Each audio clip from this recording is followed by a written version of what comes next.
I'll call the meeting to order. I see we have a quorum present. And let's do the Pledge of Allegiance. I pledge allegiance to the flag of the United States of America and to the republic for which it stands, one nation, under God, indivisible, with liberty and justice for all. Any announcements? Call to the public. Anyone having something to say that isn't otherwise on the agenda? Yes. Yes. Hey. My name is Diane. Is this on? You don't care. I can hear. Diane Vasley. I live in Cave Creek on the River Road. I'm with Desert Awareness Committee. I've been here before. Well, one of the things that we are trying to do to get the word out about water conservation is the poster contest that I mentioned before. If you'll pass those that way, and you'll pass those that way, please. Went out into the schools today because it's supposed to start March 1st, which is Sunday. So next week, it will be, I think, maybe one for right there. It went to all of the schools in the district, 3 elementaries, high school and middle school. Desert Awareness Committee is going to offer those awards for them. It doesn't say what the award is, but the award is a cash amount. They are turned into the Holland Center because that's a central location where they can bring them.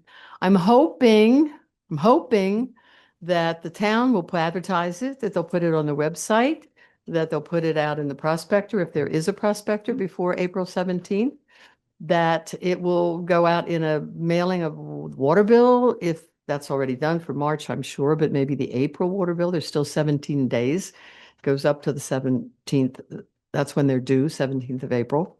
And again, in an attempt, what's the purpose of this?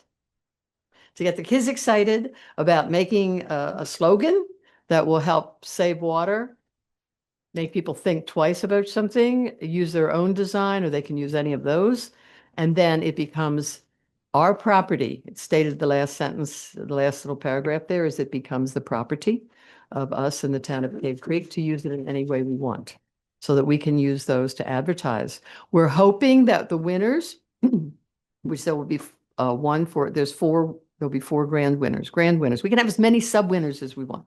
And we're hoping to put those posters, they're 11 by 17, in establishments through the town, in the town hall, like you've got artwork out here, something. But I don't have any contact with anybody in the town. I'm doing it through this. I tried to get a hold of Bo. I haven't heard from him in forever. I just keep sending emails. I don't know what the deal is there. Maybe I have the wrong email. I don't know. Only one came back and I changed Larson to EM. And then it didn't come back. So I'm not sure what's going on. But we're trying to do everything that we think is important to try to get the word out. Once the kids are excited, they'll tell their parents, and maybe it will drift through by osmosis. And this might be something we can take off on maybe every year or so on and so forth. Any questions? Appreciate your efforts. Okay. Are y'all on board with it? Yeah. Okay, so take this and share it with somebody that I haven't reached, send it somewhere else. And I am shocked. Did we get both involved in this loop? well, he should be. I talked with him about it in December or the end of Yeah. November, and then I went away. I was gone all of December and January, and I've been emailing him, but maybe I have the wrong one. I've never had anything back. I actually thought he was going to attend this meeting because I just spoke. Yeah, to because him. I Somebody's sent to it thinking again. I about sent him stuff. the email last night and sent him a copy of this and said, I'm going to be there. Are you going to come?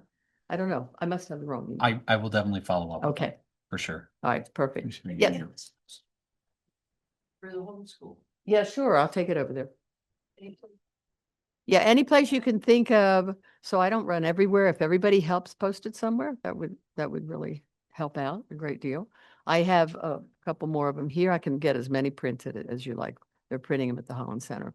Yeah, to get the word out. And if you know of a private school, a church school, a home school, anything like that, get that to them. I have the digital file, which I will send to the town. I thought Bo was the person I sent it to, but whoever I send it to, if it's not Bo, somebody else, so they can get it on and I can send that digital file to anybody who wants it.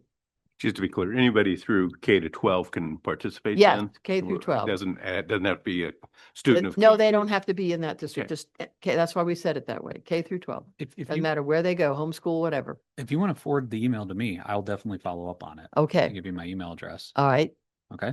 right, I'll get your email address from Yeah, I can give it to you. now. Yeah, sure. It's R Hill. I'm not that good. No, I'll go slow. I'm older. It's the same as Bo's email, except with the I might have RHILL. Yes. Wrong. Hang on a minute. Okay, so go ahead, it's R Hill, R Hill. At Cave Creek.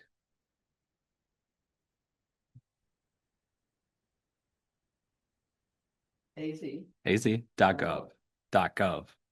.gov, We're all .gov now. We used to be .org. yeah, .gov, R Hill, and then I had D Larson, but how do you spell it? So he's no longer with the town. Oh, well, then it's not going to them. No, Bo's still with the town. Oh. Yeah. Oh, you said Bo? Oh, Yeah, okay. I yeah. thought you said Larson, Nick No, Larson. Nick Larson. Yeah, Nick Larson was our deputy director. Yeah. Yes, Bo Larson is with the town. He's the communications. Ian. Ian. LARSEN. Well, the first one was an L, and then I changed it. Right. Yeah. Okay, Okay. I will send it to you. Yeah, just forward it to In a me. minute, Steve Larson. and then I'll leave it. Thank you. Yes, no worries. Yeah, thank you. Oh, wait, one sec, what is it? You see that the award ceremony is going, the awards will be announced on the 22nd Earth Day. I have no idea how yet. I left it open. Is it going to be at the Homes Fair? Is it going to be on the website, the town's website, our website? Are we going to stand in the middle of town and do something? I left it open so we can decide. Okay, because I wasn't getting any answers. Okay, very good. I'll send this. Moving on to approval of minutes. Any comments or changes to the October 29th, 2025 minutes?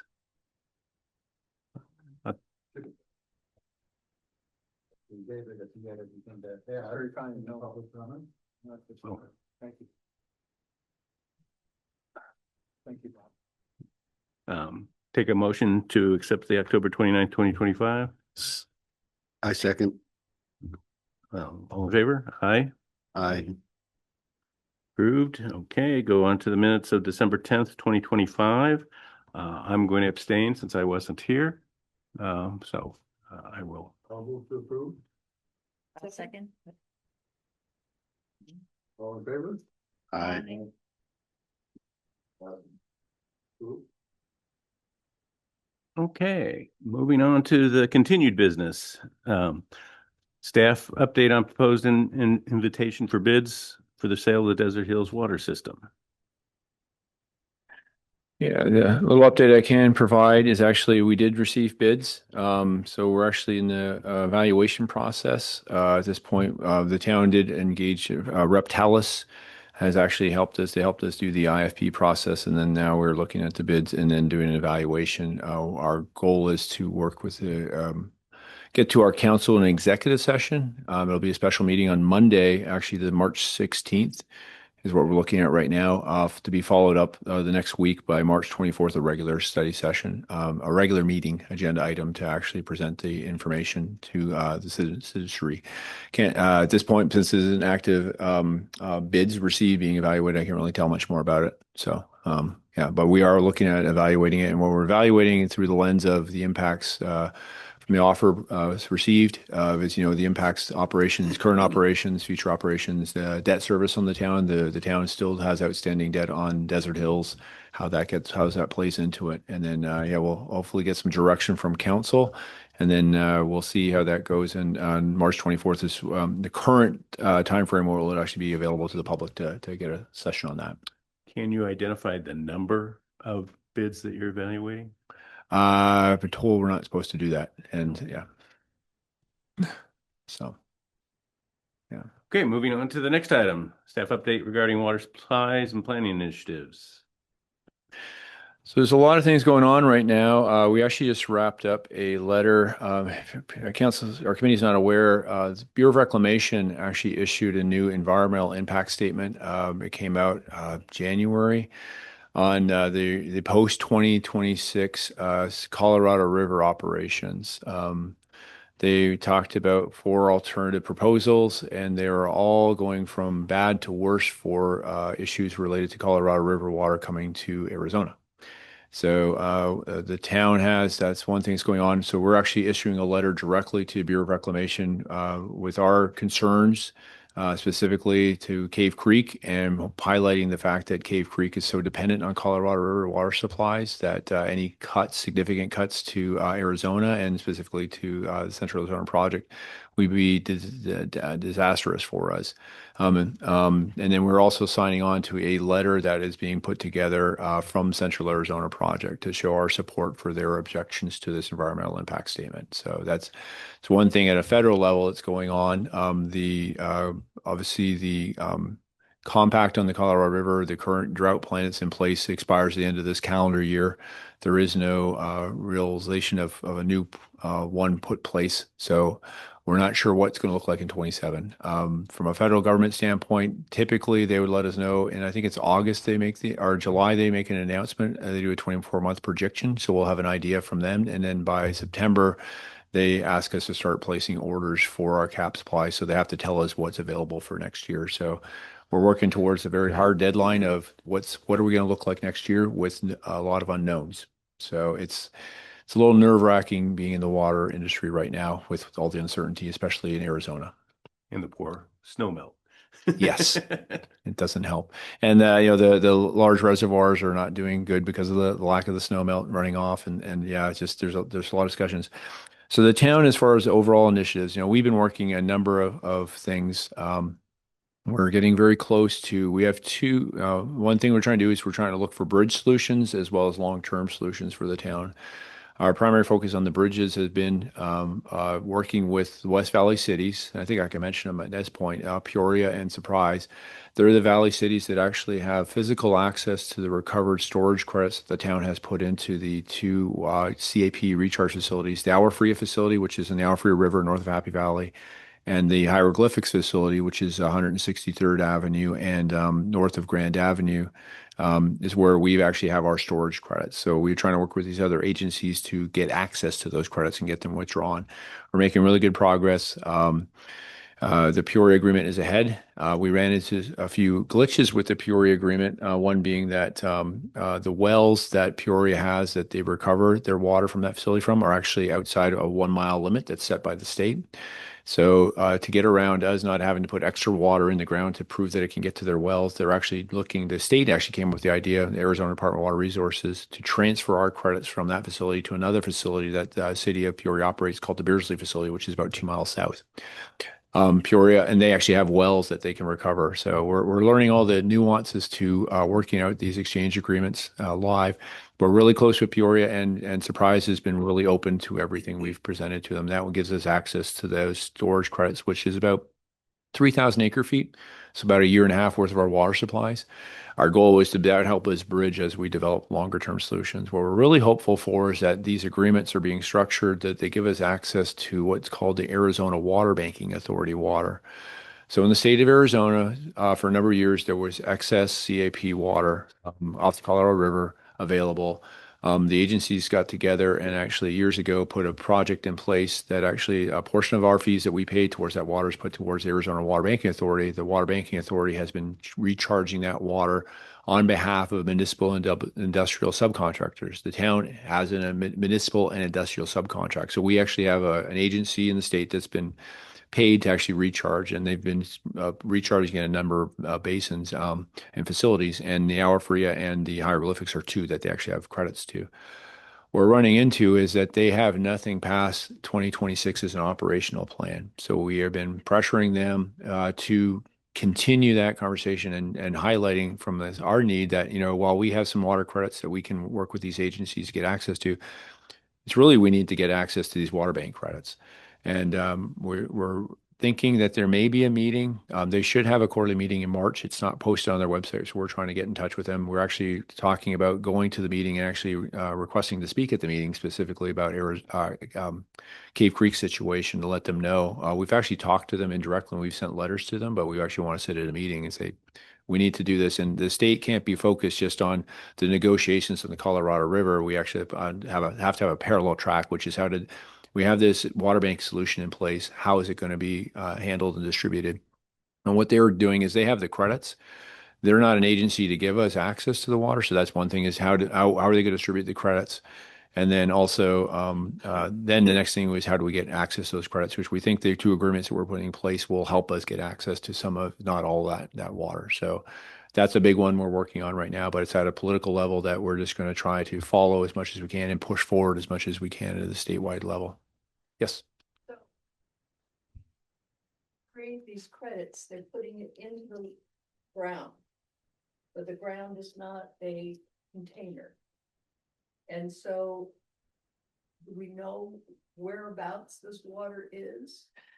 I mean, is it moving? Is it staying stationary on top, under Phoenix or Scottsdale or wherever? Really good question. No, hydraulically, when you recharge, there is some groundwater movement to it. And in fact, the credits are actually tied to the facility, and the recovery right now is tied to recovering within 1 mile of that facility. But then since they've been doing it so many years, yeah, there's been some groundwater migration, but the credits are actually still tied to that physical area. When you recharge, you refill the aquifer and you create a bit of a mounding effect in that case. But in our case, we're just trying to get access to those credits in that case. Hydrologically, yeah. Is that the water that got stored in there, and is that migrated away? Is another unknown. That's going to be as agencies go into like we are to try and recover that water. That's going to be a question of how much water is there, and then where do you have to go to recover that water? But it's one of the nuances right now is that to recover without having a penalty, you actually have to recover within 1 mile of the facility. And the 1 mile actually comes down to when they built the groundwater model for the valley for Maricopa County, it actually has a 1 mile grid. Yeah, I think they actually had to do the entire county, and that's where the 1 mile limit came from. So hydrologically where that is, but that's in state statute. So for us to do it. If you start withdrawing, yeah, you always have the opportunity because now you've got a saturated soil beneath it, and as soon as you start drawing water out, you could get subsidence occurring. Those are things that get monitored though. So in the Phoenix metro area and Phoenix active management area, that's stuff that gets managed out. So it's not that everybody can go out and start putting straws in. And in our case, some of these facilities aren't near the CAP canal, so how do you get access to it? That's why, again, an exchange agreement like Peoria is a great example. While the CAP canal runs through Peoria's jurisdiction, the recharge facility is about 2 miles south of the CAP. That's where the location they chose. So, and then we're going 2 miles south of that to another recharge facility with our credits.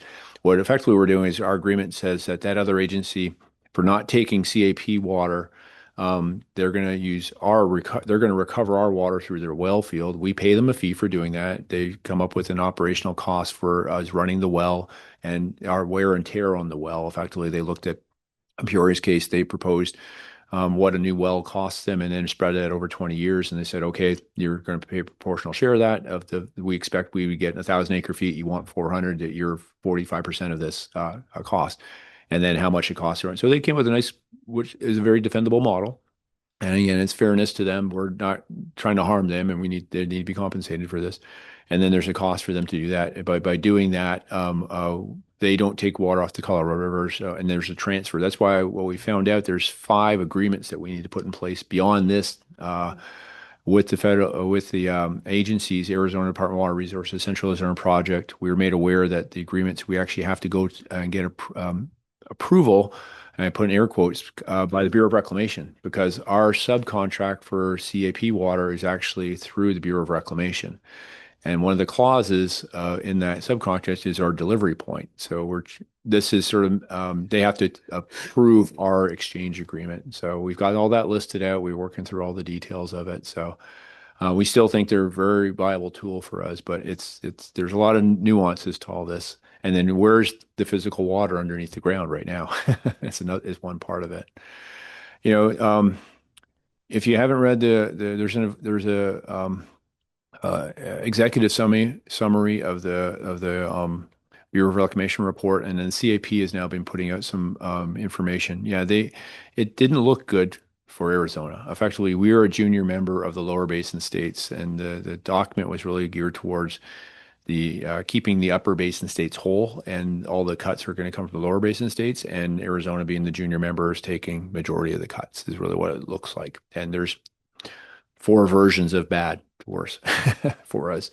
So there's a lot of concern about that, and I think it's we'll see how that comes about. But it's nice that the Central Arizona Project, Arizona Department of Water Resources, they're all making fronted efforts, and obviously the town, being a small agency, we're trying to do as much as we can directly to that agency and through what they're doing politically.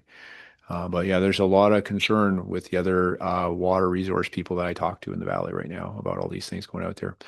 So we have those. I've talked about I was trying to bring the town wells back online. I'm actually trying to, at this point, it's a staffing constriction. Was Ivan at the last meeting? I don't think he was. I'm going to pause right now and introduce Ivan Roblix, our new deputy director. So yeah, he's in week 3 and he hasn't left, so I'm happy. So yeah, sorry for apologize for not introducing him earlier, but we actually are now dealing with an issue. We're actually at our water treatment plant supervisor is leaving, so we're actually dealing with an issue where Ivan's going to be helping us operate that plant or take over using his operational license. So he's trying to get up to speed on that one. So I'm trying to get a project manager, an outside contract project manager to help me out to keep going. And the wells is one of the projects I want to get going with to get them equipped. We did the testing over a year ago, and I think I've relayed that to the committee. We tested 3 well sites. They all looked very favorable. We're still trying to map out all the well connection lines all work. The one that I really want to start focusing in on is they call it the Wright well. And it's actually at the water treatment plant site. So there's actually an electrical circuit there and everything's there. And then getting that one equipped with a pump. And then whether or not we tie that into just the well line that's outside the site fence and Basin Road, or if we can tie it into the treatment plant is the question right now. I'm cautious of tying it into the treatment plant and bringing that question up to Maricopa County, who is the agency that regulates that plant, because we're also working on an operational permit modification with them at the same time. So I don't want to put too much on their plate and overwhelm them. But even if we can use it to the well line, that helps us, because that helps us continue to make sure that we can get water over to the Wrench Mignon Golf Course to meet their obligation there. And I don't have to send them any raw CAP water, which we currently have to do time to time. So that's another project. So to give us some physical wet water in the system. The committee's heard that, we did evaluate purchasing into what's the Harquahala Valley Farm project. It's still, I think, a good viable project. And for what I learned about it, the Harquahala Valley was set aside as a groundwater import basin. That was one project out there. We're now talking with another agency who has another private element who has another. They actually have another project out there, which is actually unlike the one we looked at, which there was a 2-mile gap from their property up to the CAP Canal. The property in question is recharged for a number of years and actually have storage credits out there. Their property is located directly adjacent to the CAP Canal. So there's less infrastructure involvement in there, but we're just trying to do our due diligence on that. It's actually tied to City of Scottsdale actually has a project they've been working on out there. So I'm trying to reach out to Scottsdale staff to see what they're doing so we can hopefully join up together. It's hard being a small agency looking at these large projects because they come forward, and even if the numbers look right and reasonable, it's a large volume of water for us, a large cost for us to try and absorb. So that's one of the reasons with Harquahala, we call it the farms, in effect, how we could buy into that project. And it was the initial buying cost and then the ongoing cost. There was enough uncertainties. We thought it was best not to move forward with this phase of the project, but we've had that project. No. Our recommendation to the council was that there was enough unknowns with the cost, and we knew the cost they were offering us was $22,500 per acre foot of water. It was 100 years worth of water resources. So effectively you could say, well, you could divide it by 100 years, but we got to make that payment up front to get that legal right to that. And it was all the infrastructure involved with that. And then we started to see what those costs were. And then more so concerning was the ongoing operational maintenance cost of that. They had no idea what the ongoing cost of that system would be. So it was a big unknown for the town to jump into and make a very large investment in not knowing the final outcome of that. So again, I will not say anything disparaging about the project because I think they've got a good project together. It's just it didn't fit the town's needs and our abilities at this point. We've also been reached out to by an agency that's doing some transfers of Colorado River water rights to themselves. There's some farming, there's some irrigation rights on the Colorado River. And so there's some properties out there that are not using all their allocation. So they're looking at it as a resource that they could sell off. So that's something else we're pursuing. With a little bit I've learned about that, there's when you talk about the Colorado River, there's actually priority levels to the Colorado River. So priority one, I believe, is the federal government level. Priority two, I think, is the Indian leases, or those that might be reversed. The Indian leases actually might be above that priority one. These we're looking at were priority three rights. And when you talk about Central Arizona Project, that's actually priority four. So these were actually more secure rights than and prior rights for irrigation water on Colorado River than the CAP's right to get water. So that was intriguing to us when we found out about that. So although the joke that we said is that, well, then if priority four, if they lose all the priority four and the cap's wet, how do we get our water delivered to us? Because the cap can't deliver us water. But these are the things that drive us, in circles trying to figure stuff out. But we're trying to see what's available to us. There is a discussion about we're still involved in the Bartlett Dam project. That project recently had some discussions because they were only notified, although they've been talking about having the federal government fund half of that project, and the town joined on late in that project and asked for 1,000 acre feet of storage capacity, which would get us 286 acre feet average annual capacity out of that project. The cost has gone up since we originally gone into it. There's two major issues. One is the cost. It's been just about 2 years since we joined on to that project. It's been ongoing for about 4 or 5 years. And the cost model had gone up from just around $1 billion to about 3.7 is the last model that we saw. But they always talked about going to the federal government to get access to the funding, and probably 50% of the funding coming from the federal government. But there was always an unknown about, for that contribution, would the federal government want the water? Well, they expected they'd take the water, but it was only formally noticed about 6 months ago that they said, the federal government said, yes, we do want half the water resources. So that had all the members going back and re-looking at how they redistribute their asks on the project. So I wasn't able to make the meeting, but my understanding is what's happening is we went in, we're such a low component of that SRP, and the committee agreed that us and there's some other members, and we're actually the smallest component at 1,000 acre feet, we would stay whole and not take a cut. Some of the larger elements will take a cut of 50% of their water going to that project in order to free up capacity that will then be given to the federal government for paying for. So that was another issue to come up with. So that was driving up some cost models on that. So, and that project right now is still trending towards its environmental impact statement document being pursued ongoing, and it'll be done by the end of 27 is when they're looking to have that done and being presented to Congress for funding. So 27-28 is still the time frame they're looking at doing. But because of the cost going up and everything else in our new capital program, we had to actually set aside our costs for that. We by joining that project, we had to show financially and show a letter of commitment that we would set those funds apart. We're not tied to actually the next phase, which is construction. So there is an out for us, and we're still watching.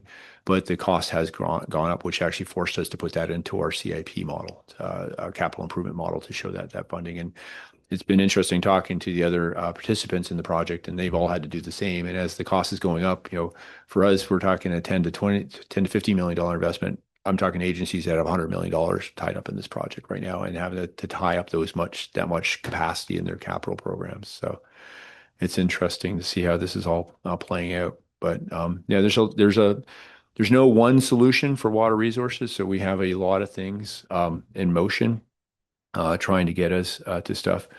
Talking through the other issues here, a timeline for a future rate study. As soon as we start really getting honed in on some numbers and for what these projects will be, that's when we're probably re-engage and start thinking about the rates. Can we support this?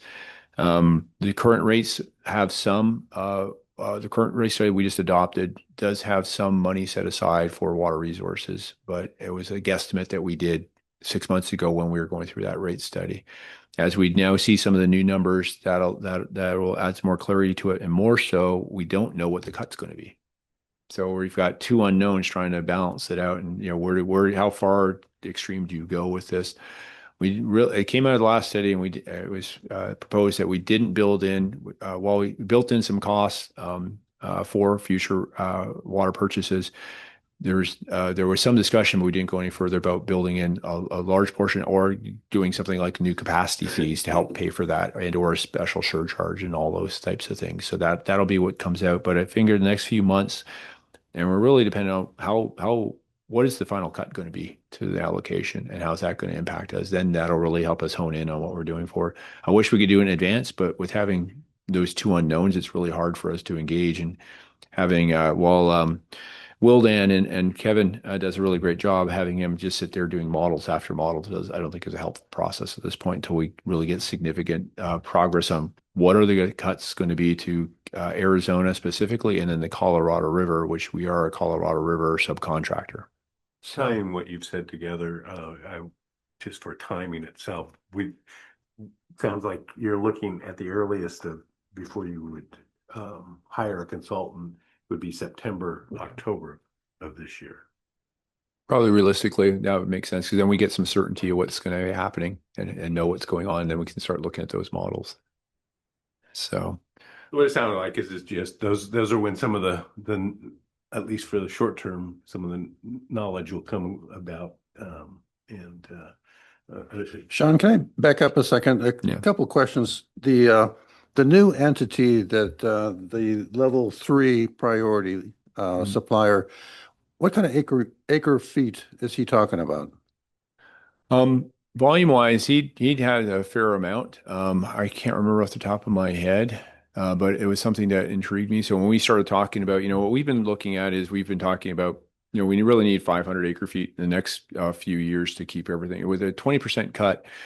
We're good. 25% cut. We really need about to get 500 acre feet by early 2030s timeframe, and then beyond that, we still need to buy some more purchases. They had that available to us on an annual basis. Okay, and the same thing for the Harkahala, the new lot that you're looking at there? Yeah, it was another project. It's not a lot, it's a project. They actually had 175,000 acre feet of storage credits available. The problem was the cost of that, and I can't share that because they gave it to me in confidentiality. So they have a project that they've actually they've been storing for a number of years. They stopped storing several years ago. So they actually have generated, like we have in storage credits, but they had 175,000 acre feet of storage credits available for purchase. I'd like to say we could purchase it all, but that's got a lot of zeros associated with that cost. And then they actually, in that project, have drilled 2 wells that are to recover those credits, and actually have pipeline work going on right now, all the way up to the Central Arizona Project canal boundary. So there's just the only thing missing from that component is someone to operate the wells and what's called the turn-in structure, which they already have at a 95% design. Does that water need to be treated before it goes back? No, they actually the 2 wells that they drilled, the water testing that they had actually met the what's called the intake standards, or the introductory standards into the Central Arizona Project. The question there is, and then once you start running those wells, will that water quality change and that drive up water treatment? When we looked at the Harkahala Farms, their first phase of the project was for I think it was 24,000 acre feet a year of capacity. So it was a much larger project, but then they had arsenic and there was 2 other components that they were treating for day one. But the project we just looked at, what they told us when they drilled the wells and they did their water sampling, that it actually met all the introductory standards right now as defined. So it's just whether or not that changes is the unknown. And then buying into that project, we couldn't afford to buy all that water resources. So we'd have to figure out, get another partner. So we were actually just had a meeting with another agency who mentioned us to us. So we chatted with them this week, and we thought they might want to move forward with it. They told us they're not moving forward with that project. So now we're going to reach back out to the vendor, find some more details, and see if there's other people we can partner with. Again, it's more than we can take on ourselves. So we need to partner with somebody. So this is like an all or nothing opportunity? We're not sure. Again, the agency that's doing it, they're looking to again, they recharge water. They've generated the storage credits. They're actually building some of the infrastructure, but not all the infrastructure. So there needs to be, they told us they didn't want to be in the water delivery business. So they're looking this as an investment, and everything that they do from an infrastructure standpoint gets it closer to be marketable, shovel ready, if you want to look at it that way. Mm-hmm. So they really wanted to turn the project over to someone. It's just more than the town can take on. So until we can find another partner in that, I'm not sure if they will continue to move forward with it and do the turn-in structure. But they told us they're actually going to put the pipe work in the ground. They've got the 2 wells, and they're getting them equipped by the end of this summer. The project will be ready to deliver water up to the canal plus this turn-in structure. And you thought that Scottsdale might be amenable to a partner?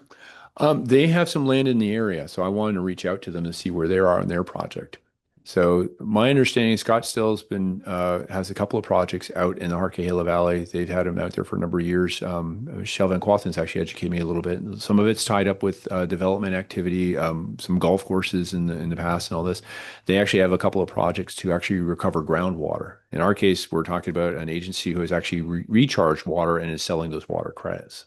So there's a couple of different things, but the Scottsdale Lands is very close to this. So my thought would be to reach out to Scottsdale, see if they're moving forward with it, and would that be something that we could jointly go together with? So I'm not sure if they're working with this other agency or not. The agency we talked to is actually a private company that's looking at. They've been doing water investments, and that's what they do. And they've been recharging water out in the Harquahala Valley, knowing that it was an import basin. So they saw the advantage of doing that for a number of years. So it seems like, again, that just to say, we're looking at anything, it's coming our way to look at, to help make sure the town has secure water resources. Obviously, from a physical infrastructure standpoint, we're making really good headway on our connection to the city of Phoenix. You've probably seen a lot of activity if you've gone down Cave Creek Road to Carefree Highway. Last week, we actually had a cut into our CAP pipeline. So we actually had the pipeline offline. So we used our reservoir storage to fill up, and we actually ran off our reservoir storage for a full day to allow the contractor to cut into the CAP pipeline because they were doing work right in front of the site there. But they're working towards by end of May, June is when the project should be physically ready to accept water from Phoenix. So now I'm working with Phoenix. If you watch council, we did an IGA amendment with the city with Phoenix. They wanted me to extend the IGA out to August, but they said that their project should be ready in July. And I keep asking, can you do anything before July so we can get wet water from them? Because it's not helping our water resources. It helps our physical infrastructure, and it just helps everything out. So. And we just lost our water treatment supervisors resigning. He's moved on. So he's actually going to take a job in City Scottsdale, and we actually are already down another operator of plant. So we're very stressed at running the plant. So the quicker I can get the interconnect running, it reduces the stress on operating that plant and trying to staff it right now. It's the struggle we're having. So it's one of our stress points amongst many right now. So. I think the other component of this one is conservation efforts. We have, and actually I'd like to talk to Desert Wilderness Committee, she's left, about continuing that. I know I was talking with Grady a little bit more, the town manager, about what we could do. We do have money set aside, and I know last year the Conservation Committee, Desert Wilderness Committee, came forward with a proposal. And I think we figured out a contracting mechanism. Maybe we can help them out. I know if that proposal could be brushed off and we can come together, because I think that'd be a great opportunity for us to work as the town. Bo has been at these meetings. I'm not sure why he's not here. So we do have the outreach component, and I think that's a committee that can help us with our outreach. And then, on top of that, we're trying to do specific outreach. We're working on some things to identify the high water users in the town. And then work on specific ways of working with them and educating them and seeing where we can go. We have some high commercial customers, and we have some residential customers. Desert Hills, an example, we actually have a school out there. Our largest water user out in Desert Hills water system is the Deer Valley School District school that's actually out there on 7th Street or 7th Avenue. I think it's 7th Avenue or Street. So, can we work with them to conserve water? And what town needs, would that be you or Grady or who? I think myself, Ryan, and Bo. If Ivan can fit in, we'll do that. I think that'd be great, because I know we saw the proposal, and I was going to try and reach out through you.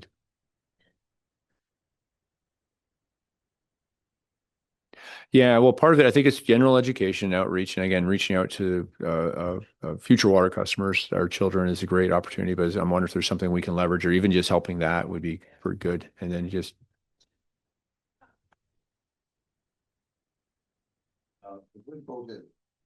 Okay, we need to confirm that, because I don't see the copyright on this thing.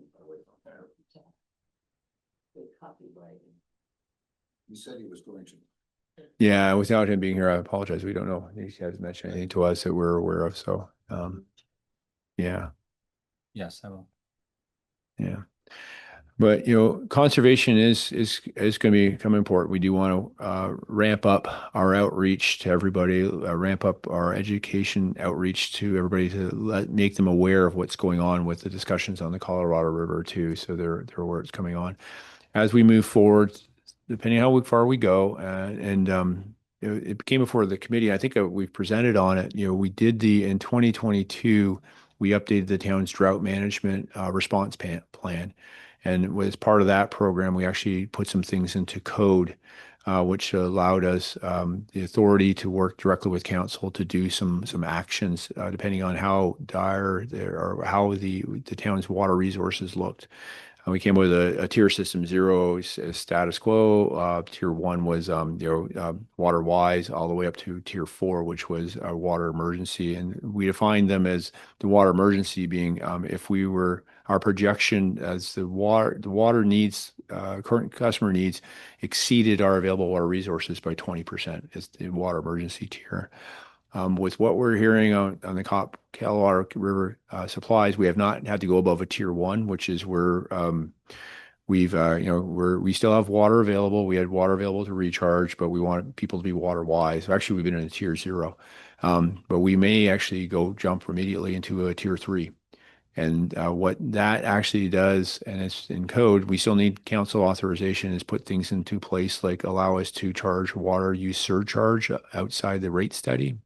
I understand we actually had a conversation with staff about that it would still have to follow a noticing process, but we don't have to go through the full rate study, but we probably have to figure out and have some background of what that would be. And part of that was put money in place for enhanced outreach and conservation efforts. And going back to require not just asking people to conserve, but now going into prescriptions of saying you must conserve and starting to go that much further. And we're going to need additional staff resources and consultant resources to really go down that path to really look at the meters. It's great that we have the new AMI meters for over 60% of our customer base. That'll help us out, but we still have 40% of our customers. We don't get that level of data. So I'm not sure what we would do if it's interesting because for those customers, we actually get a really good, in one day we pick up all their data. So I'm not sure if I was just thinking off the top of my head is we just maybe once a week drive and get the data set and we can actually work it at a more finite level with that too. We have multiple things, but we're going to need staff to do that. And then digesting the information and finding out. So as we move forward, I'll maybe the next meeting, or I'll have Brian send it out, the plan, and then there's a section of codes that we changed that outlined what we'd recommend. It's prescriptive from nature, but we still have to do council action and have to present to council. And I think the way it's set up was that by October, typically we know what the central on project deliveries are for the next year. Then we put that projection and then we present to council and that kicks it off. So that's something we'd be looking towards doing as we get certainty on what the cuts will be next year and bring that forward to council. Have you identified a specific plan by which you will identify the large users and how you will go about engaging with them? I mean, is there, do you have a plan of exactly how you're going to do it? I know you've got the data. You've been trying to get familiar with the data and get more data, and that's step 1, obviously. But beyond that, I mean, is there once we have this much data, then we'll be able, we've identified. For example, I know you've had communications with the school. They're a large user. You've had, that's not a new thing. Yeah, something that's been a couple of years at least that you've been working with them in one way or another. And I assume you may be trying to develop additional things with them. But with other large users or categories of users, have you kind of developed a plan of action of, okay, we're going to look at these types of users or this size of users, see if we can identify certain categories of use and potential things they could do. Is there anything like that in place? Is it? Yeah, Ryan, you want to add a little bit of that because I'll expand on what Ryan will present to you. Yeah, I think, what I'm hearing is a strategy, we have a strategy in place. And actually, Sean and I have met on a couple different occasions to kind of talk about, how to develop something like that. Sean did touch on the fact that, part of the drought management plan is going to help fund awareness, right? And that communication side of it. So I think strategy wise, that's going to help a lot with the communication side. But actually identifying those high users and working with them. There's different ways we can pull out that data even right now. So we've got a utility billing system called Cassell. I'm pretty fluent in it. I can pull out that data. The more customers we get in the Neptune system, which is the AMI system, that's even a deeper dive into the data. But we can put certain parameters in it. But I believe there's also thresholds on annual use. So, there's some annual use amount that would be looked at on an annual basis. So, we already do that exercise as part of the annual reporting into ADWR. So we have a lot of that data already. It's just how do we want to customize it and like Sean mentioned, actually get the strategy down to implementation where, we're doing drive-bys maybe weekly and updating that data real time almost. But Neptune's, as long as they're an AMI user, we've got the data. I guess the issue I have is, are you waiting to get additional staffing to help you actually put a plan of action and, what you're going to do with it? Or is there, and I realize you guys are stressed on staff, don't get me wrong, or is there the capability of trying to really focus on it now? Yeah. The answer to that question is I've actually reached out to a consultant who helps set these types of programs up to see if I can get a scope of work. So I'm waiting for a call back on them. I might try and reach out to some others. We do need additional resources to help.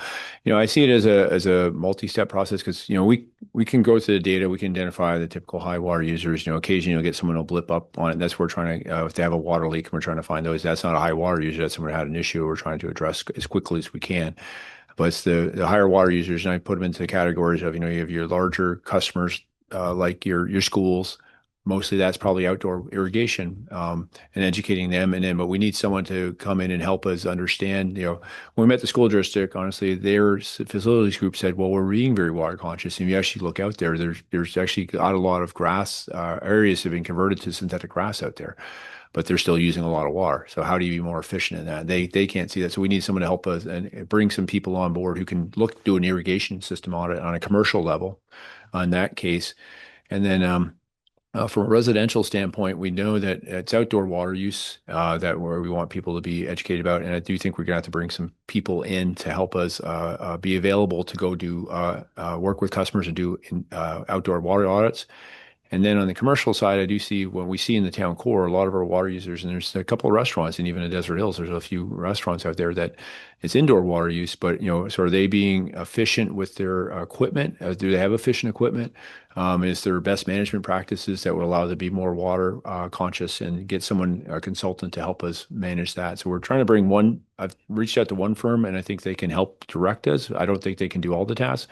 We have to develop that to get people on board to help those different conversations. In advance of that, we still want to be talking and start these conversations with these customers and do the initial outreach and say, hey, we've been looking at your water usage. You are typically a high water user. How can we work together with you? We don't want to be, I don't think it's beneficial right now to be punitive to people. We want to show that, hey, we want everybody to work together. And few people we've talked to, they don't know.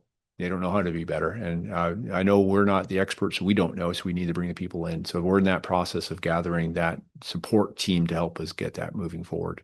The schools might be one of the places that is worth looking at. If they still have water related urinals and high old toilets that, they may have enough plumbing features that it can make a difference, and a combination plan where the town helps them in some way or another, as well as encourages them. There aren't that many that have a big use in that facility, but that schools do tend to have more plumbing features than most. It'll be interesting because now we know they're plumbed out there.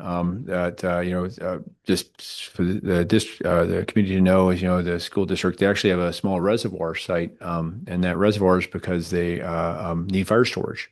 So I think it's a 100,000 gallon reservoir. So our system feeds that reservoir, but there's actually a bypass line. So all their domestic flows go around. So there's a fill. We have 2 meters feeds them. It fills in the reservoir. That's fire storage, and they draw their irrigation off that so that they turn over the water for the fire storage. It is covered. It's a steel reservoir.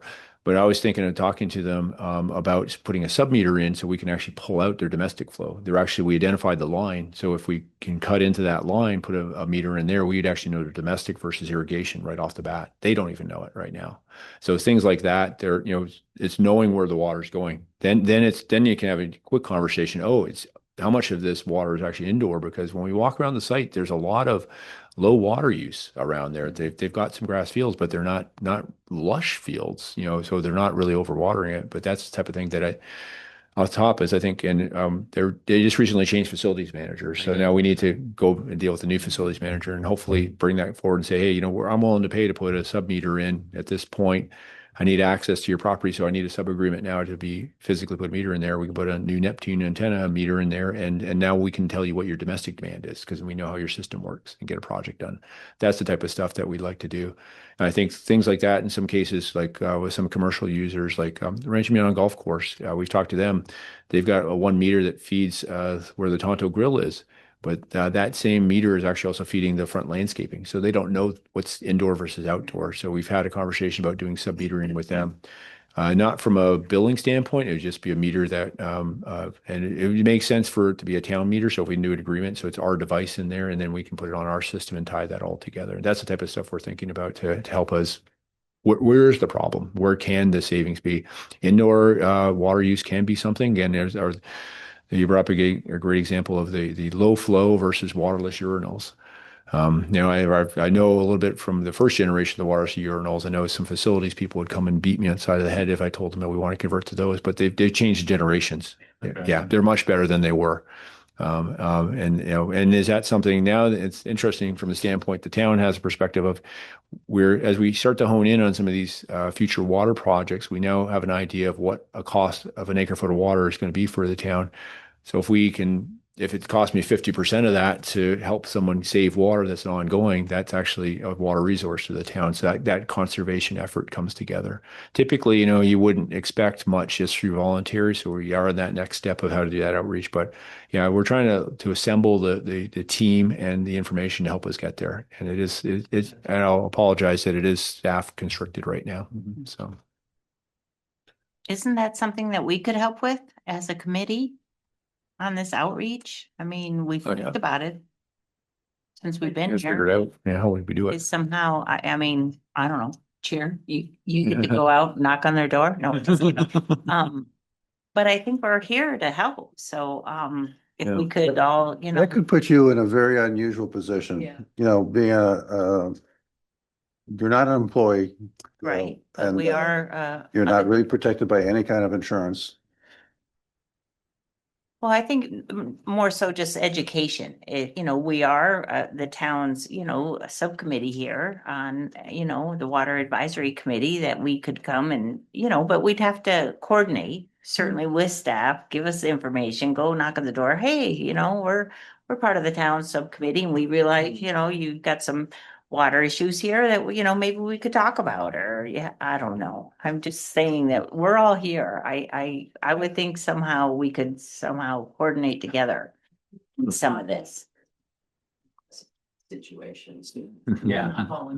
I think that's a great idea, Carol, but I think what we need to do is maybe come up with, as a group, as a committee, some suggestions to the town, some of which we might be able to implement ourselves, such as, many of the things that we put together in the conservation program, Robert and his son put them forward. Hopefully they were helpful, and that type of work we can still work on. But knocking on doors, I don't think is really where we want to. Yeah, I get that. I totally get that, but I'm just thinking out loud here about, just with these ideas that somehow we could promote something. This Cactus Charlie at the school. Is it over there at that school that, on 7th Street, maybe? I'm sure we're both, done the outreach. No, not on 7th Street, I don't think. No. But he's put, outreach through Billings. Cactus Charlie should show up on bills. I Right. think even this The month. prospector. No, if Yeah, the prospector. conscious that maybe that's, Yeah, well, That could go in. you yeah, should volunteer to take it. over I there to would. That school. yes, I totally do that. you know, and get them talking like, hey, we're promoting this program. We'd love it for you to, you know, participate. Flyers. That's all I'll say. Well, and along with what Diane had suggested, you know, if you still have a billing opportunity or a prospector opportunity, you can encourage people to have their grandchildren do it, you know, say this, you know, it's not something local that they have to, it's not just. I wonder, and how about churches? Yeah. You know, because the church down the street, they taking kids after mass or whatever and, you know, do promotions there. I wonder, could we give them have them promote the idea? Yeah, I think community awareness across the board would be great. Okay. You can go, John. Robert, item 4, I added, or you had some questions or wanted to follow up on some updated conservation. We may have already covered it all, but I wanted to. Well, I did put together a couple of ideas and maybe, I don't know if it's premature now to review them, but I'm happy to share them. What I did is I took a look at kind of what I think I and Nancy were thinking about rate structure Mhm. going forward. And in brief, I'm looking at creating a base rate for water that would be at cost at the town's total fixed and variable cost per gallon or 1,000 gallons. And that would be for anything purchased 10,000 gallons a month or less. The 4,000 category would be a discount from that, but that would be the true cost for the town water after all the processing and everything else is added in. From there, everything would go up, you know, and it would be kind of graduated up to about 70,000 gallons a month. And it would go up pretty significantly in different steps. And that would be just a kind of a gentle nudge or not so gentle nudge, you know, to watch it. You know, we want to encourage everybody to use 10,000 or less per month. As much as they can. Mhm. You know, we're not going to tell them, you know, what their allocation is, but, you know, that's what we want to encourage them. And then over 70, it jumps way up, you know, at that point, you know, consider that hoarding. Mhm. You know, you're using more than your fair share, you know, far more than your fair share, and then you got to really pay a penalty for that. So I will hand this out if that's all right with Bill. Do you have any issue? But you're saying that the first rate or 4,000 below is gonna be free? No, Oh. no, that Oh, yeah. the Same base reason. rate, the base rate at cost would be under 10,000 gallons a month. And the under 4,000, we want to still encourage that. That'll be a discount. That will actually be probably less than our actual cost, Mhm. just to encourage that whole thought. But that whole lot usually means they're out of town. Just pass this around. You can show this bill.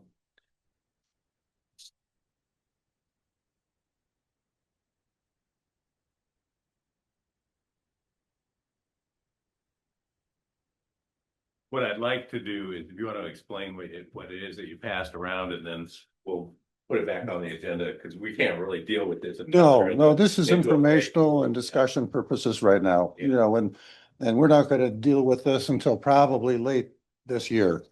But it's just an idea for conversation. No, it's related to conservation. I think it's in keeping with conservation efforts, concepts, and so I'd love to hear. What I did in this couple of charts is I just looked at the Cave Creek section. This does not include Desert Hills. And these estimated customers are based on what we received from Sherry in her presentations prior. So I'm just going based on what I think the numbers are. They need to be confirmed. But it gives you the distribution for different kinds of gallons, like gallons per month. And the top chart is basically the rates that we were proposing to enact in February. So those are the rates that are current for this year. The second set of numbers is the one that Nancy and I were kind of suggesting that we are more aggressive with some of the upper rates beyond 10,000. And you can see in the rates in the blue over there that they are quite a bit more, especially if you get over 70,000 gallons a month. And what I was trying to show is the totals at the far right are what the dollars generated in a given month, for each one of those scenarios. And the scenario with a higher tier pricing would generate another $77,000 a year. That money I would want to dedicate towards exploration or capital commitments for obtaining new water resources. So if we had to buy land out in the Harquahala Valley, that money would go towards that. Or if we had to commit some money towards the Bartlett Dam project, that's where that money would go to. We create a budget reserve that this would fund until we needed to use it for those purposes. And it would be basically paid for by the people who are using more than 10,000. Did we make an exception for schools? I'm really considering this as just residences. I didn't look at commercial businesses at all. When I thought that they're probably pretty sensible in their use because they have to manage their costs. There may be some special cases out there, but my intention was really to address the residential usage, and what I have here. Question. Yeah. The difference between the proposed, which is the actual rates now, and then the revised, is that per month? So that green dollar amount, is that per month? That's a month. Yeah. Okay, so it's extra 77,000 a month. A month. Right. For someone who's using over 12,000, 220,000 You know, as and an example. This would all have to be verified by Wilden and, all of those groups too, but, Customers. Okay. I was just trying to use what I had and try to put it in a form that, we could use as a discussion. And it's really important that we get to the right distributions, Ryan and Sean, from the actual billings. Because you can't really do this right unless you have the right numbers. Yeah, that's one thing we learned this last rate study because sadly we were just starting our when we kicked off the study last year, we were just also in the midst of doing our meter upgrade project for Cave Creek. So the data set that we have now, we caught some billing errors, some faulty meters, and then now since we have much more accurate data, but we couldn't use that in the study, so we actually were using largely the gross numbers from or the distribution from 2022. So it'd be nice because with the new billing information that we have, we can go much more detail. And we've already had that conversation with Kevin. It's just we didn't have it available for him to look at. Because when you talk about the distribution, the estimated number of customers, a lot of our customers are the lower end water users. And as you just pointed out here, I think those are the numbers that came from Sherry's presentations. It's that those 56 customers using over 120,000 gallons. Ironically, the town is one of those with our wastewater treatment plant. I didn't mention that. We had another project. The wet odor scrubbers at that treatment plant use right now potable water to keep down odors. So we're actually initiating a study to look at can we do something with the reclaimed water at that site to treat it to a point where we can actually use it. So instead of using potable water, we're regenerating the reuse of the water at the site. So, that might require an investment in some filtrations, but is it worth it? I feel bad being a high water users, we're getting hit by the rate increases, for one thing on my operational budget, but then, we want to do better and we want to show that we're trying to do everything we can to be more efficient. And then we could look at things like return on investment. I know the council always asks us about that. Is, if I invest $100,000 in a system, how long will it take me to pay that back? Ironically, our bills are going to go up by about $20,000 to $30,000 a year just by the rate increases, just from that plant for the rates that we're currently going to have to pay. So, Ryan, I'm happy to share the model. It's an Excel model. You can use it. We can put it up. We can tweak numbers and talk about it if we want to. The blue numbers over there where they have the rates, they can all be changed. The numbers on the top, they can be changed too. So the model is kind of flexible to, Dynamic. Yeah. Yeah. I mean, the totals over here, the 1,963, that's just the residential customers, right? Yes, That's just residential. Okay. yeah, according to, Oh, so, okay. Yeah, because aren't we were 2,000. 24, 25, you know, 2,500. just in Cave Creek. Yeah. yeah, just Cave Creek. If I could summarize, what I'm hearing, I think, is that you create a fund for water supply and try to finance that primarily future water supply on the 40,000, above 40,000 tier, and you break it down into whatever is a reasonable breakdown, you know, It's the- several. I mean, and so it's not something that's in your current budget per se, as far as your operating costs and your normal capital, but it's a resource fund, you know, water resource fund, and you're getting that largely from the large water users, at least initially. I think that fund has to also come from other sources. It's not the only place it's going to come from.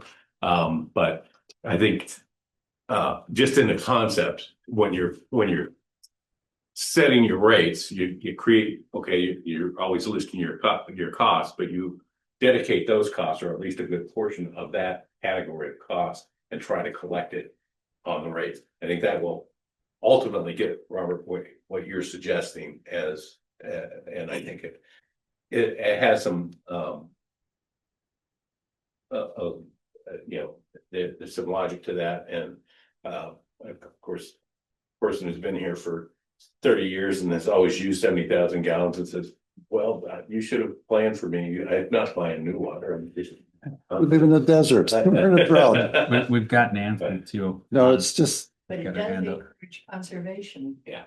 you know, now, Nancy, this is Nancy. I have a comment. So I agree with everything. I think that's excellent presentation, but I think we should definitely look at the schools and businesses, and they do need to be audited and they do need to be included in this.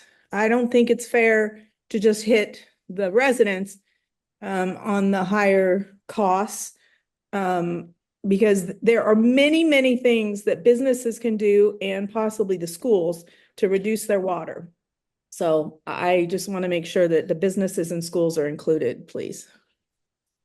I think the schools, Nancy, are probably an opportunity, but you have to look at them separately. I don't want to be penalizing schools. I want to support schools as much as I can, you know, because they're critical to the future of America. Oh, yes. I mean, I was in education my whole life, but I also understand how a school is run. And there is no reason why we do not have them audited and look at. They might need to update their facility, their bathrooms, whatever, because that's a lot of water. But maybe the right number is what they're using. That's what I'm saying. And until you look at each one separately, you don't know. Correct. So I think they should be audited, and then they should be looked at as what are they doing to conserve. And then the other issue is all of this is wonderful, but until we have to start increasing rates and really are in a situation where we have to conserve, you know, a lot of this isn't going to happen, but it doesn't mean that we couldn't be proactive in understanding where maybe the schools are, where the businesses are. So then when we really do need to conserve, because it's coming, I mean, you can look at the snowpack. We do not have the snowpack for the Colorado River. We are in trouble coming up. So we need to, maybe we could do some proactive things. And I totally agree with your presentation. And I thought it was excellent.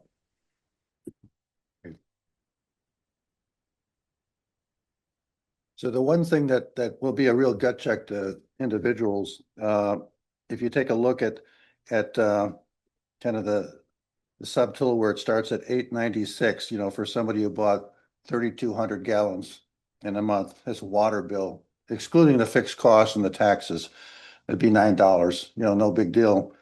You know, but you take that all the way up to the right, where somebody is using 120,000 gallons, his water bill is going to be $3,236 in that month under this scenario.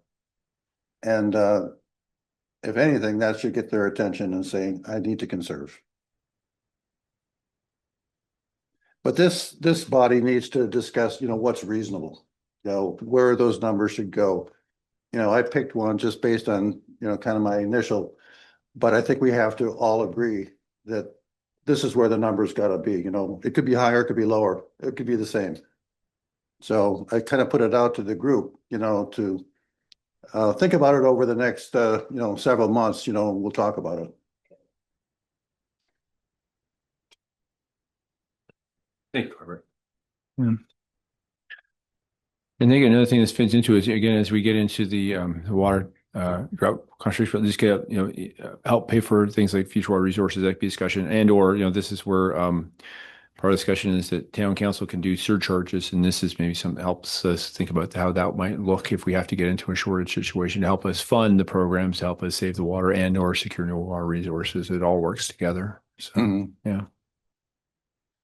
Bo, I see you've arrived, and we've had some conversation about conservation efforts and getting the word out and awareness, and wanted to know if you have anything there. I saw those. Diane sent those to me and sent me a few emails of the information that they're trying to do. And this is on.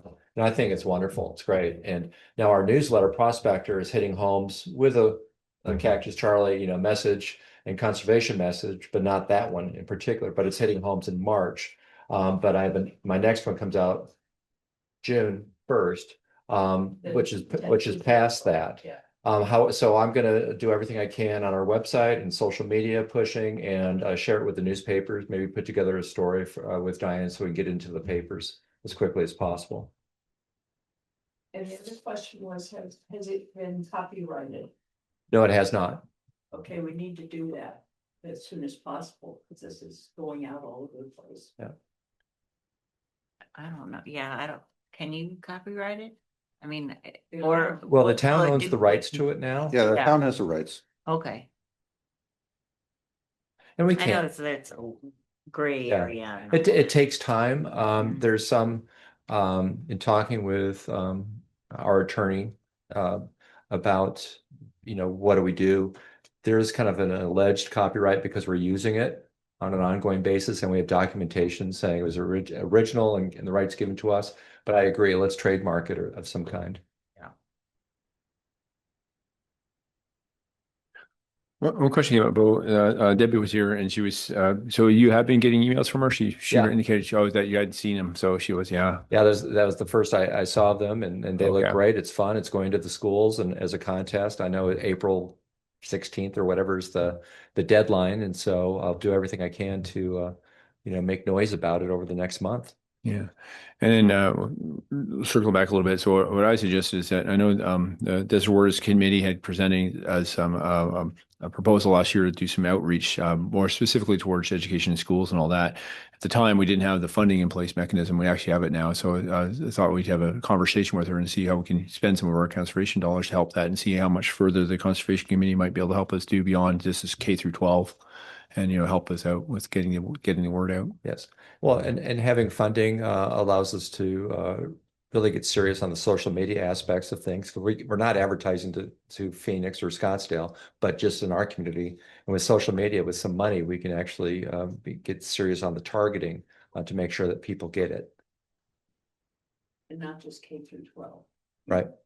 No, this is everyone. Senior community. Yeah. Esteem your. Ongoing education never Yeah. stops. I actually learned a better way to wash dishes, and, instead of rinsing each plate, put them all outside of the wash bowl in the basin, and then rinse them all at once instead of rinsing each one. And I Yeah. thought I'd write an article for you. There you go. I'll use it. Wait, cleaning by Lynn. Yes. I recommend getting a dog. That helps too. So Yeah. Yeah. I think that wraps up item 2, unless anybody else has something else to add. We go on to item 3, which is staff update on utilities department budgets, including operating costs and capital expenditures. Yeah, I apologize. We should have just done the expenditure report to show that to you, because I think we shared that with you before. And next time we'll make sure we print that out so you guys can see where we're at. We're in the midst of, obviously we're in the midst of this current budget year, and we actually are working towards and putting together our proposals for next year for our operational budgets, and then making those recommendations. Because of ongoing pressures, our budget staff had a schedule set out to get the adoptions done for the end of the fiscal year. I think they have to actually have it done before June. But I think it's being pushed a little bit on the front end. But there'll be some public meetings on that. But for the committee, I'll present. And I think next week, we've actually presented something in the capital, our recommendation in the capital program for next year's capital program updates, and our operating budgets to the town manager. So I don't want to present that until after at least I've got the tentative okay from them, and we're going to present that. But I think we can give you like where we are operationally. I think we have looked at it. We're actually in pretty good shape right now. Next year, our stress points are going to be, at this point, we spend a lot of money, just specifically on Cave Creek Water, on electrical costs, APS costs. And if you've heard, there's been some discussions about APS increasing their rates. Order of magnitude right now, we're spending over $700,000 a year in Cave Creek Water on electrical. It costs us over $550,000 a year right now to push water up the CAP canal through the 4 booster pump stations and to run it through the water treatment plant. So when we start hearing things like a 10%, 12% rate increase, that has a direct impact to our ability to do that, and a cost impact to us. The other thing we're looking at as stressor is chemical costs have gone up basically year after year over year. In the rate study, we put some numbers in there, but we think we might be about 5% this upcoming year. The one thing I had to do an offset for next year's budget, and just give you a preview of it, is the City of Phoenix Interconnect. Actually, there is a rate that City of Phoenix is going to charge us. The current rate is set through December of 2027, so it goes through this next fiscal year and half of the next. It's a pretty good rate. They actually dropped it from our original IGA that we had with them. The original rate that they gave us back in 2018 was $2.12 per 1,000 gallons. The new rate they actually gave us through the next year is $1.57 per 1,000 gallons. And they did that because they actually looked at their side of the equations and what they had done when they did the original rate setting for us. And they get to do it every 2 years, as per the IGA, is that they had included depreciated assets. That when they actually did an audit, internal audit, they said, hey, how come we're charging Cave Creek for this stuff that's already depreciated off our books? And that cleaned it up. They've already forewarned me that after 27, because of the work that they're doing at their Cave Creek Water Reclamation Facility to do direct potable reuse, that actually is becoming a water supply for this area, and some of that cost will go up. So it's expected to go up. So we were in a nice little sweet spot with them, but that allowed us to look at how we can bring that water into the system and the operational impacts. So that's what I was playing around with this year's budget. Assuming they can get us water in July and we can start ramping up their supplies and utilizing them. If I'm what I would call base loading off of Phoenix and then just running the plant and it giving me the opportunity to do a 2-month shutdown of the plant to do some major improvements over the winter, I would need about $160,000 additional budget to pay for that, is what my estimate is right now, over about what I currently have. So what we suggested in my moving forward with town managers, we're looking to move some other line items around to budget that. The rate model already included some increases inside of it. So I think we're still within the amounts that were defined in the rate study. We're just moving it around. So we created a new line item in Cave Creek Water. It's called bulk water. We actually had one in Desert Hills, and that's our transfer of water from Cave Creek to Desert Hills gets charged to that. But now we have a new one in Cave Creek Water, and that's really to help pay for the cost of running the City of Phoenix interconnect. So I'll be interested to see how close to reality we can get with that. And Ryan brought up some other things that I didn't include. I did really electrical is what I looked at, and chemical usage. And then, he's brought up, we have compliance testing and some other stuff. We're producing less water, and especially if we do a 2-month shutdown, we have a lot of testing we don't have to do. So we have some other savings on top of that. So it'll be good. And then I do like the idea, especially with the stress we're having right now with the staffing of that plant, being able to go down to, say, a 1 daily shift instead of currently we're trying to staff that. We're not running 24/7. We haven't actually have to run that plant 24/7 for a few years now. Since the Carefree customers came off the system, actually is what really allowed us to start shutting that plant down a little bit more. Sadly, we lost that 550 customers, and their demands lowered it.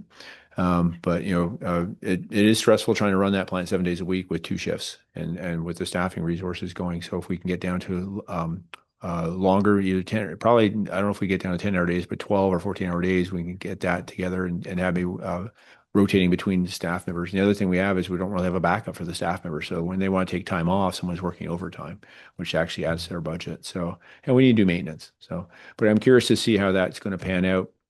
But Phoenix is giving us a very favorable rate. It's through December of 2027.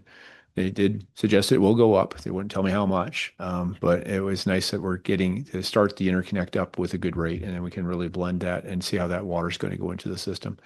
Capital project wise, it's interesting this year because when we adopted the capital improvement program, which I think I've shared with you guys before, we had a bunch of projects, and then we actually went into it. And a lot of this last year in the capital program, the town council gave direction that we were doing a lot of transfers, and there were some things like some of the half-cent sales tax that was set aside for spur cross purchases was dedicated by a resolution done several years ago to an infrastructure fund. So some of that money was, so council broke that tie this last year. So effectively our capital program was changed so that's really supposed to be self-supporting and or being funded by future bonds.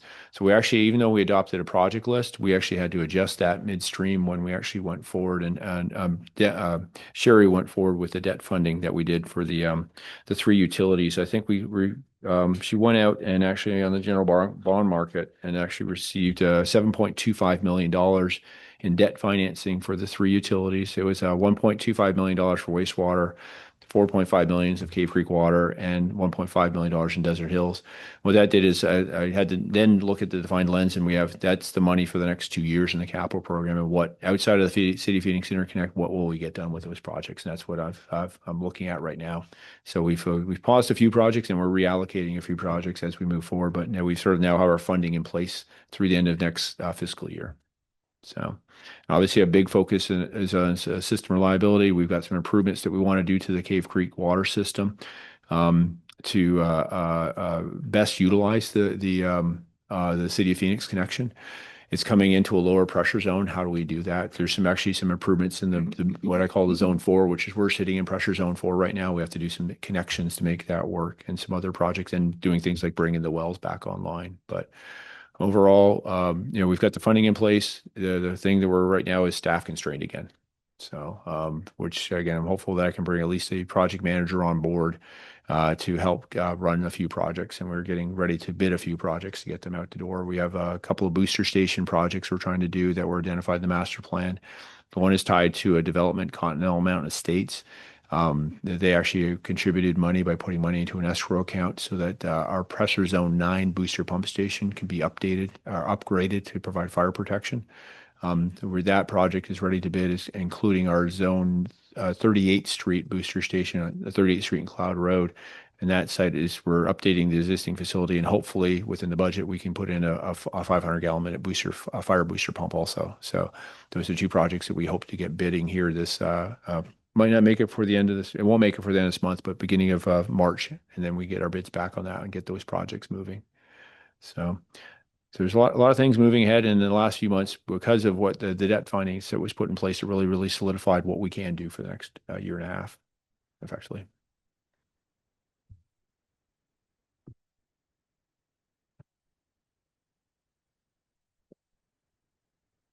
And was your handout related to the last item, Robert, the discussion on general rate design, including the relationship between base rate? Well, you did expect you finished tiers or? Yeah, that's what this was about. Okay, I just did earlier, but okay, that's good. So that's the end of the continued business, future meeting agenda and agenda items. We only have next month set up at this point as far as a meeting date.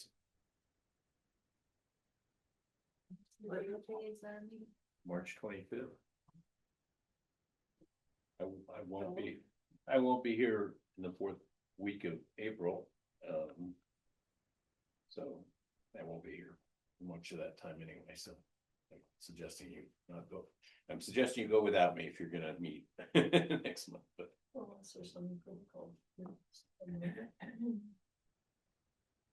don't see anything that's, urgent. We can certainly talk about this, but this won't become effective until probably fall. Yeah. So there's a lot of time to talk about that. Okay. What do you wanna talk about if we meet on March? Or do we need to meet on March? Skip March? Well, I think we should because the bids are going to the council, right, March 16th, so. Well, we've got currently, so I think it was the 16th for the executive session, and then it'll be actually a regular meeting. I think right now, the tenant schedule is, I think the 24th is the council meeting date, or a special meeting date, I think it was going to be. And that depends on what comes out of executive session, if they want us to do that or they're ready to present that. So I don't know if that meeting will occur, but I know the executive session is what we're working towards to get that information. And then it's a Monday, and I think it was the following Tuesday is what tentatively scheduled right now. Maybe and so forth, if we can get together with Diane right away. I'd like to do it would that. be great to move forward, but again, she's traveling a lot and it all depends on her, so I don't know the travel schedule this week. Yeah. Yeah, if we get that set up, that'd be nice. So, and then hopefully by then I've got some feelers out to one firm, and it's just hopefully I can follow that conversation up as far as them to help us really distill down some of our outreach. And then we got a couple other things we're trying to get that resources to do that next step with the conservation, the direct outreach. Again, I'm not an audit expert for indoor plumbing. We need to find someone who can help us do that, and outdoor irrigation. Those are the team members that we need to put in place and figure out how to contractually bring them on board and get them on board. So we're working on that. Well, let me suggest that we just continue once again, this agenda for March, same basic agenda, same.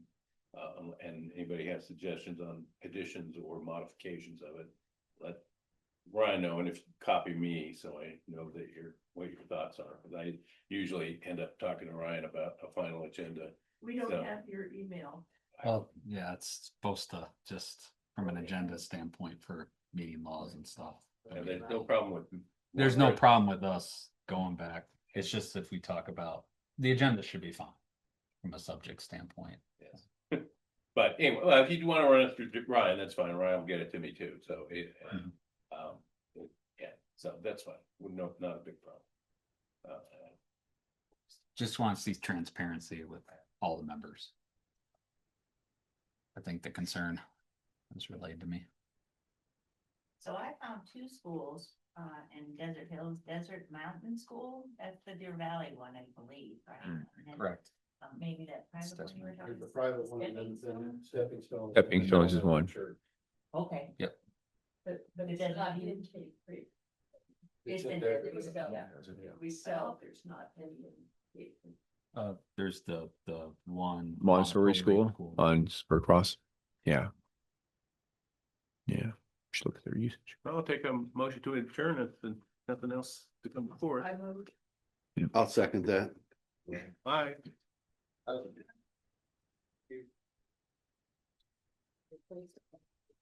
Go skiing in his flag, I was still told it.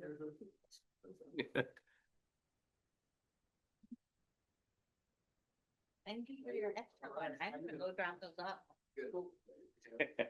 You want this one too? Sure. Okay.